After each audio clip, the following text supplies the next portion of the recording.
তোমাৰ নদীৰ পানীলৈ ভয় নালাগে? নালাগে। কিয় লাগিব? যদি পিছলি যোৱা? মই পিছলি নাযাওঁ। নৈৰ লগত মোৰ পুৰণা সম্পৰ্ক। সৰুৰে পৰা নৈৰ পানীৰ লগতেই ডাঙৰ দীঘল হৈছোঁ।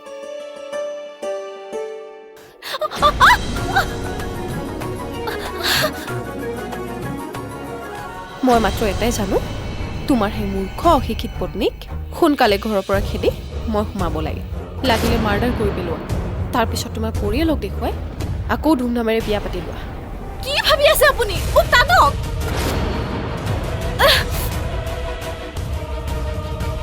মাজুদা, কি ভাবি আছ? বৌক টানি উঠাই আন আকৌ।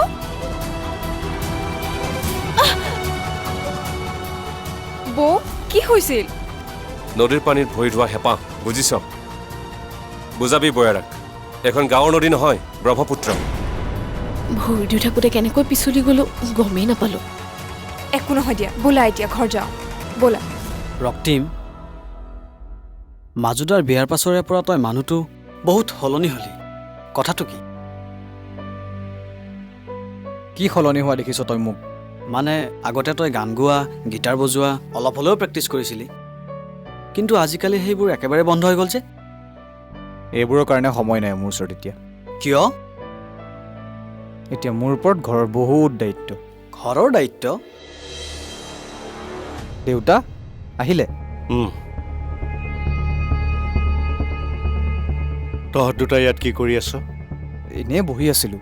দেউতা, আপোনাক কিবা চিন্তাত থকা যেন লাগিছে।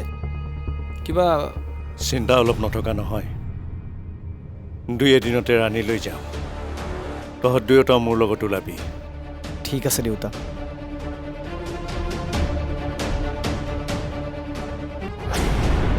ঐ, দেউতাৰ আকৌ কিহৰ চিন্তা?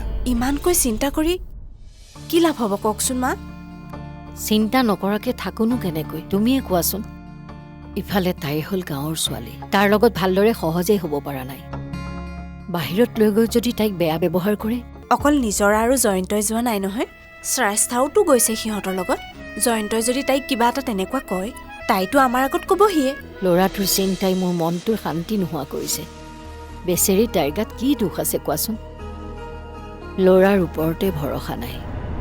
এতিয়া সেইবোৰ কথা এৰকচোন মা। সিহঁত আহিলেতো আমি সকলো কথা গম পামেই।